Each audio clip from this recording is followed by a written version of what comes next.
नमस्कार। अपना प्रदेश उत्तर प्रदेश उत्तराखंड देख रहे हैं आप। मैं हूं आपके साथ पूजा मोहन पांडे। बुलेटिन की शुरुआत करते हैं और सीधे रुख करेंगे कुशीनगर का, जहां पर प्रधानमंत्री नरेंद्र मोदी संबोधित कर रहे हैं। प्रतिनिधि के रूप में भी ये एक कमिटमेंट पूरा होने की घड़ी भी है। कुशीनगर के लोगों को, यूपी के लोगों को, पूर्वांचल पूर्वी भारत के लोगों को, दुनिया भर में भगवान बुद्ध के अनुयायियों को कुशीनगर इंटरनेशनल एयरपोर्ट के लिए बहुत बहुत बधाई।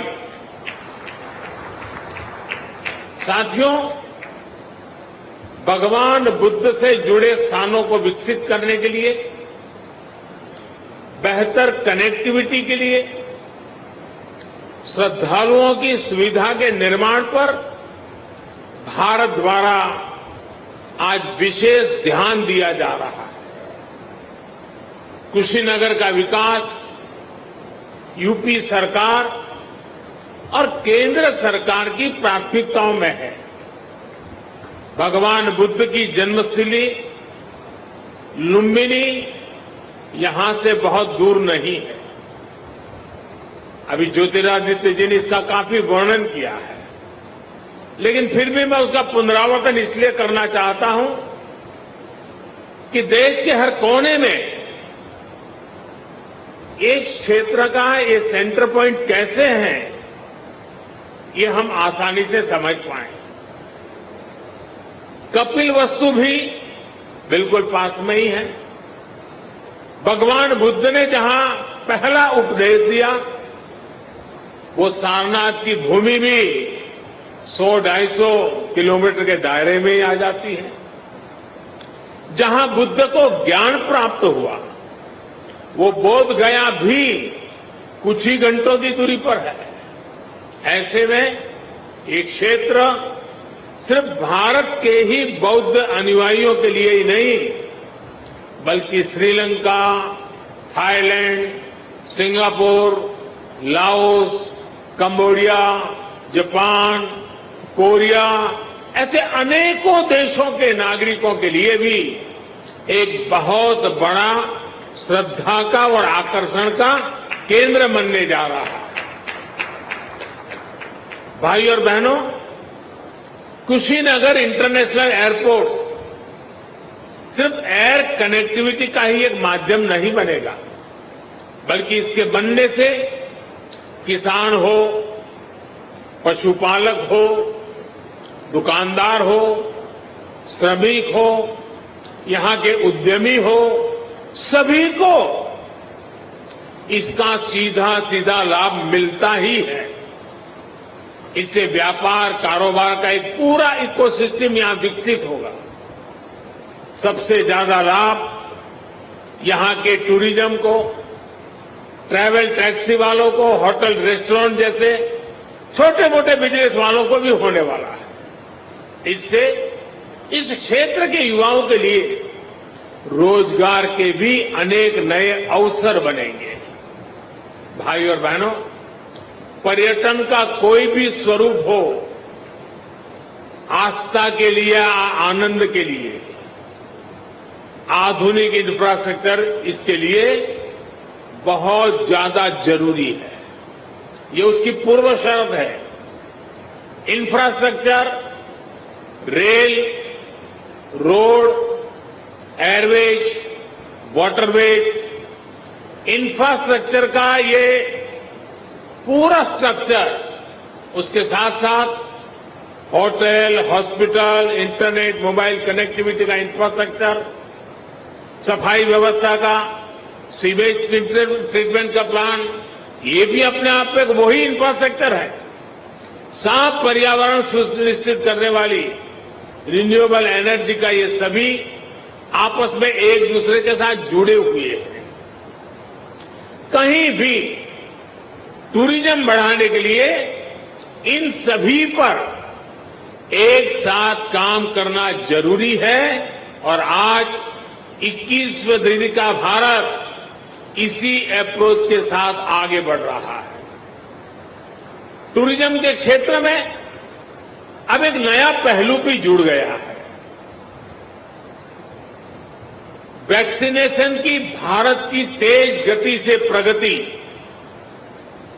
दुनिया के लिए एक विश्वास पैदा करेगी कि अगर टूरिस्ट के रूप में भारत जाना है, किसी कामकाज से भारत जाना है, तो भारत व्यापक रूप से वैक्सीनेटेड है और इसलिए वैक्सीनेटेड कंट्री के नाते भी दुनिया के टूरिस्टों के लिए एक आश्वस्त व्यवस्था ये भी उनके लिए कारण बन सकता है। इसमें भी बीते वर्षों में एयर कनेक्टिविटी को देश ने उन लोगों तक, उन क्षेत्रों तक पहुंचाने पर जोर दिया गया है जिन्होंने कभी इसके बारे में सोचा भी नहीं था।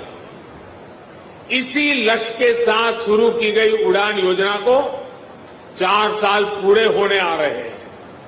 उड़ान योजना के तहत बीते सालों में 900 से अधिक नए रूट्स को स्वीकृति दी जा चुकी है।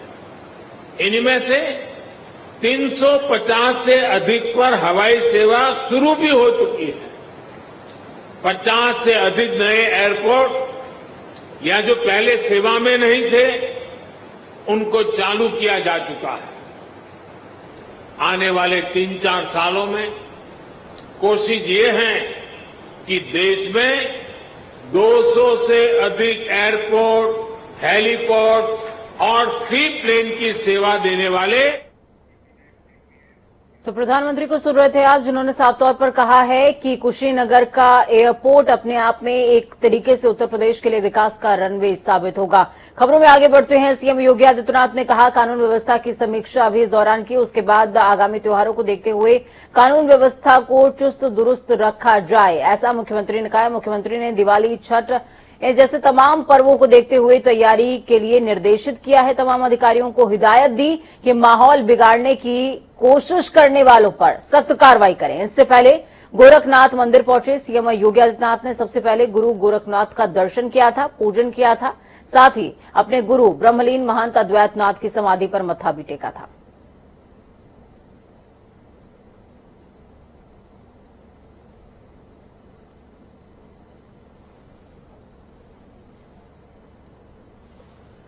कार सेवक मोहन भागवत, आपको बता दें, माफ कीजिएगा, कार सेवकपुरम में चल रहे शारीरिक अभ्यास वर्ग में शामिल होने के लिए राष्ट्रीय स्वयंसेवक संघ के सर संघ चालक मोहन भागवत रामनगरी अयोध्या पहुंच गए हैं। संघ कार्यालय साकेत निलयम में रात्रि विश्राम के उपरांत संघ प्रमुख आज अभ्यास वर्ग में हिस्सा लेने वाले हैं। हालांकि अभी उनके पूरे कार्यक्रम को सार्वजनिक नहीं किया गया है। माना यह जा रहा है कि वो रामलला और बजरंग बली का दर्शन पूजन भी करेंगे। कड़ी सुरक्षा के बीच अयोध्या पहुंचे हैं संघ प्रमुख। राम मंदिर निर्माण की प्रगति की जानकारी भी हासिल करेंगे। आपको बता दें कि मंदिर निर्माण समिति की बैठक सोमवार से चल रही है। उनकी बैठक में हिस्सा लेने की संभावना व्यक्त की जा रही है। तो इस बीच बड़ी और अहम जानकारी सामने आ रही है। यूपी कांग्रेस नवगठित चार्जशीट कमेटी की बैठक है आज शाम को 4 बजे कमेटी की बैठक होगी। बेहद बड़ी खबर, अहम जानकारी। प्रदेश कांग्रेस मुख्यालय पर बैठक का होगा आयोजन। आचार्य प्रमोद कृष्णन की अध्यक्षता में बैठक होगी। कमेटी की बैठक में प्रियंका गांधी वाड्रा शामिल होंगी। बड़ी खबर आपको बता रहे हैं, इस वक्त की बड़ी और अहम जानकारी है। प्रियंका गांधी वाड्रा पिछले 2 दिनों से राजधानी में डेरा जमाए हुए हैं और इस बीच ऐसा कहा जा रहा है कि वो आगरा भी जाएंगी। लेकिन बड़ी खबर जो लखनऊ से सामने आ रही है वो ये कि यूपी कांग्रेस नवगठित चार्जशीट कमेटी की बैठक होगी और ये बैठक कितनी बजे होगी? शाम को 4 बजे का समय सुनिश्चित हुआ है। बैठक की अध्यक्षता आचार्य प्रमोद कृष्णन करेंगे। तौकीर हमारे साथ में ग्राउंड जीरो से जुड़े हुए हैं। तौकीर, क्या कुछ अपडेट है? प्रियंका गांधी वाड्रा लगातार एक्शन मोड में नजर आ रही हैं। कल घोषणा पर घोषणा और आज बैठक शाम को 4 बजे। देखिए, प्रियंका गांधी ने जब कल 40% महिलाओं को टिकट देने की घोषणा की थी, इसके बाद से ही प्रदेश मुख्यालय पर गहमा गहमी तेज हो गई है। माना जा रहा है इसी के चलते आज चार्जशीट कमेटी की बैठक है और सबसे खास बात है कि जो महिलाएं हैं वो प्रत्याशी के तौर पर आवेदन करने पहुंच रही, तो माना जा रहा है कि शाम को बैठक होगी, उसमें स्क्रीनिंग कमेटी भी बैठेगी और उसके साथ ही प्रत्याशियों पर कांग्रेस की तरफ से जल्दी मोहर लगने लगेगी। उसी के चलते प्रियंका गांधी भी लखनऊ में मौजूद है और प्रत्याशियों की जो लिस्ट है वो सबसे पहले कांग्रेस जारी कर सकती है। बिल्कुल, प्रत्याशियों की लिस्ट जारी हो सकती है। तो क्या ये माना जाए तौकीर की 40% जिन महिलाओं का जिक्र किया जा रहा है, पहली खेप में उन तमाम 40% महिलाओं का ही जिक्र होगा सूची में? जी देखिए, ऐसा तो नहीं है, क्योंकि जब कल हमने बात की थी चार्जशीट कमेटी के अध्यक्ष प्रमोद कृष्णन से और सलमान खुर्शीद से, जो बड़े नेता हैं और जिस पूरी कमेटी के मेंबर भी हैं और अध्यक्ष भी हैं, तो इन लोगों ने साफ तौर पे कहा है कि जैसे जैसे लोग अप्लाई करेंगे उनकी मॉनिटरिंग होगी, स्क्रीनिंग होगी, इसके बाद ही उन लोगों को टिकट पर मोहर लगेगी। तो माना जा रहा है कि जिस जिस तरह से चरण अभी सामने आएंगे, तो पहले चरण के जो भी प्रत्याशी होंगे उनको मानते हुए ही उस लिस्ट को जारी किया जाएगा और उसमें जो भी महिलाएं होंगी उनको उस तरह का टिकट दिया जाएगा। और खास बात है कि कल जब इस बार की घोषणा की गई थी तो कई महिला प्रत्याशी जो आवेदन करने मुख्यालय पहुंची थी। ठीक है, बहुत शुक्रिया तौकीर हमारे साथ जुड़ने के लिए, हम जानकारी ग्राउंड जीरो से साझा करने के लिए। तो दूसरी तरफ उत्तर प्रदेश की सत्ता में वापसी की कोशिश में लगी कांग्रेस को झटके लगने का सिलसिला रुका नहीं है, बदस्तूर जारी है। कई बड़े नेताओं की कांग्रेस छोड़ने के बाद अब पश्चिमी उत्तर प्रदेश के जाट चेहरे हरेंद्र मलिक और उनके बेटे पूर्व विधायक पंकज मलिक ने कांग्रेस की प्राथमिक सदस्यता से इस्तीफा दे दिया। पिता पुत्र के समाजवादी पार्टी में शामिल होने के संकेत हैं। वहीं मुजफ्फरनगर निवासी हरेंद्र मलिक 4 बार विधायक और इंडियन नेशनल लोक दल के राज्यसभा सदस्य भी रह चुके हैं। वो कांग्रेस महासचिव प्रियंका गांधी वाड्रा की सलाहकार समिति के भी सदस्य रहे हैं। तो वहीं शामली सीट से 2 बार विधायक रह चुके पंकज मलिक कांग्रेस के प्रदेश उपाध्यक्ष के साथ ही हाल ही में घोषित पार्टी की इलेक्शन स्ट्रैटेजी कमेटी के सदस्य बनाए गए थे। वहीं उत्तर प्रदेश के लखीमपुर खीरी में हुई हिंसा की जांच कर रही एसआईटी ने संदिग्धों की धरपकड़ को ध्यान में रखते हुए कोशिशों को तेज किया है। एसआईटी ने घटना में शामिल कुछ संदिग्ध लोगों की तस्वीरें जारी की हैं और लोगों से इन संदिग्धों के बारे में सूचना देने की अपील की है। सूचना देने वाले लोगों को उचित पुरस्कार दिया जाएगा। 3 अक्टूबर को इस हिंसा में 4 किसानों समेत 9 लोगों की मौत हो गई थी। इस पूरे मामले में केंद्रीय गृह राज्य मंत्री अजय कुमार मिश्रा ट्रेनी के बेटे आशीष मिश्रा समेत कई आरोपियों को पुलिस ने गिरफ्तार भी किया था। पूछताछ चली थी, लेकिन अब ऐसा कहा जा रहा है कि एसआईटी ने कुछ चेहरे जो है वो सामने रखे हैं कि अगर इसके बारे में किसी को जानकारी है तो वो साझा करें ताकि इन तमाम जांच को आगे बढ़ाया जा सके।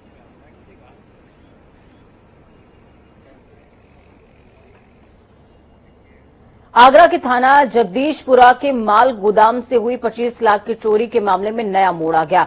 आपको बता दें कि पुलिस की ओर से संदेह के घेरे में उठाए गए सफाई कर्मी की पुलिस कस्टडी के दौरान मौत हो गई है।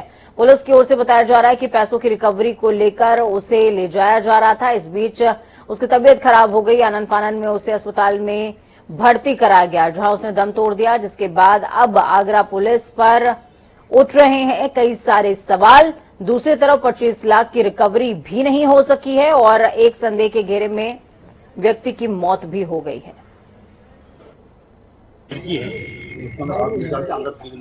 तो चप्पल लेकर आया, उसकी मशीन से टूट करके सीधे बक्सा में रखा था पैसा और पैसे लेके गया। चलिए, प्रदीप हमारे साथ में जुड़ चुके हैं फोन लाइन पर। प्रदीप, क्या कुछ अपडेट है ग्राउंड जीरो से, क्या कुछ था ये पूरा मामला? पूजा बता दें कि बीते शनिवार को ये मामला सामने आया था कि जो जगदीशपुरा का थाना है उसके पीछे वाली दीवार को तोड़कर कुछ लोगों ने थाने से, जो कि 7 पहरा में होता है, पुलिस दावा करती है कि लोगों की सुरक्षा का, उस थाने से माल गोदाम से 25 लाख रुपए पार कर दिए और पुलिस को भनक नहीं लगी। सबसे बड़ी बात है कि सीसीटीवी कैमरे हैं, तमाम पुलिसकर्मी है, उसके बाद भी चोरी हो गई है। उसके बाद आनंद फानन एसपी सिटी आते हैं, एसएसपी आते हैं, एडीजी खुद आते हैं, जांच करते हैं और 6 पुलिसकर्मियों को निलंबित किया जाता है। उसके बाद में कल एक संडे के घर में सफाई कर्मी को उठाया जाता है और बीती रात को उस सफाई कर्मचारी की मौत हो जाती है। सबसे बड़ा सवाल है, ठीक है प्रदीप, ये कहा जा रहा है कि प्रियंका गांधी वाड्रा भी आगरा पहुंच सकती हैं और तमाम विपक्षी भी पहुंच सकते हैं। बिल्कुल, पूजा अभी अखिलेश यादव ने ट्वीट करके जानकारी दी है और बताया कि पुलिस ने और योगी सरकार ने ये बहुत बड़ा क्या नाम है लापरवाही बरती है और एक निर्दोष की हत्या की गई है, ये करके उन्होंने बोला है। और लगातार विपक्ष हमलावर है, इस पर कांग्रेसियों से भी दबाव आ रहे हैं और साथ ही आम आदमी पार्टी ने भी ट्वीट कर जानकारी दी है कि इस तरह की घटनाएं बहुत कतई बर्दाश्त नहीं की जाएगी। ठीक है, बहुत शुक्रिया प्रदीप हमारे साथ जुड़ने के लिए, अहम जानकारी ग्राउंड जीरो से साझा करने के लिए। मुख्यमंत्री पुष्कर सिंह धामी आपदा प्रभावित इलाकों का स्थलीय निरीक्षण करने के लिए सीएम हेलीकॉप्टर से खटीमा रवाना हो गए हैं। सीएम धामी आज खटीमा, भाकियासैंण और नैनीताल जिले के रामगढ़ इलाके का दौरा करेंगे। सीएम ने कहा कि पानी का जलस्तर धीरे धीरे अब कम हो रहा है, लेकिन प्रदेश में बड़ा नुकसान हुआ है। प्रदेश में अभी तक 40 लोगों के जान जाने की पुष्टि हुई है। कई लोग लापता हैं, कई लोग घायल हैं। सीएम ने कहा कि आज शाम तक प्रदेश की पूरी स्थिति स्पष्ट हो जाएगी, लेकिन आपदा राहत कार्यों के चलते प्रशासन को पूरी राहत पहुंचाने के निर्देश दिए गए हैं। योगेश हमारे साथ में जुड़ चुके हैं। योगेश, क्या कुछ अपडेट है? मुख्यमंत्री पुष्कर सिंह धामी ग्राउंड जीरो पर लगातार बने हुए हैं, निरीक्षण कर रहे हैं, लेकिन सबसे बड़ी बात यह है कि जिस तरीके का नुकसान हुआ है, ये जख्म इतने जल्दी नहीं भरने वाले। देखिए, साफ तौर से ये 36 घंटे की बारिश से जो प्रदेश को सबसे बड़ा नुकसान हुआ है, कई जगह पुल बह गए हैं, सड़कें बह गई हैं, 40 से ज्यादा लोगों की अभी तक मौत की पुष्टि हो चुकी है। अधिकतर लोग अभी भी मलबे में दबे हैं।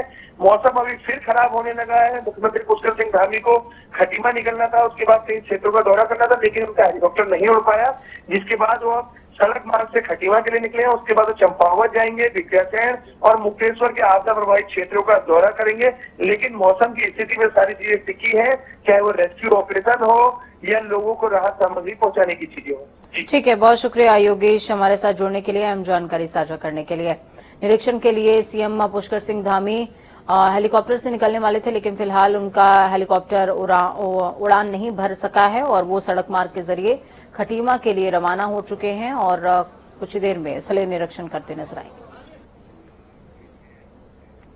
उत्तराखंड में पिछले करीबन 72 घंटों से हो रही भारी बारिश के चलते कई जिलों से तबाही की खबरें सामने आ रही हैं। इस बीच मानसून सीजन खत्म होने के बाद हुई मूसलाधार बारिश ने रास्तों, पुलों की पोल खोलकर रख दी है, तो वहीं आफत बनकर बरस रही तबाही से जनजीवन पूरी तरीके से तबाह हो गया है। कहीं बादल फटने से लोग फंसे हुए हैं, कहीं भवनों में पानी भर गया, तो कहीं रेल लाइनें ही ध्वस्त हो गई। इस बीच प्रशासन ने चारधाम यात्रा के लिए आए तीर्थयात्रियों को हरिद्वार और ऋषिकेश में रोक दिया है। मौसम साफ होने के बाद ही उन्हें केदारनाथ, बद्रीनाथ के लिए रवाना किया जाएगा। भारी बारिश से सड़कों पर बाढ़ जैसे हालात पैदा हो गए। ट्रैक्टर से लेकर कार तक सब कुछ पानी पानी नजर आ रहा है। तस्वीरें आपको पहाड़ पर आसमानी आफत की दिखा रही हैं। चंद टूटे हुए पुल, सड़कों पर बाढ़ जैसे हालात, कार का रेस्क्यू किया गया किस तरीके से, श्रद्धालुओं को बचाने की कवायद भी एनडीआरएफ की तरफ से लगातार जारी है। दूसरी तरफ पानी में समाई हुई पटरियां किस तरीके से ध्वस्त हो गई, तस्वीरें आपकी टीवी स्क्रीन पर, और नदियां किस तरीके से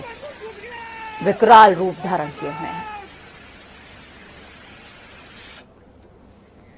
वक्त यहां पर छोटे से ब्रेक का। ब्रेक के उस पार खबरों का सफर लगातार जारी रहेगा। बने रहिए जनता टीवी के साथ, क्योंकि हमें आपकी ताकत, अपना और अपनों का बहुत ज्यादा ख्याल रखें। नमस्कार।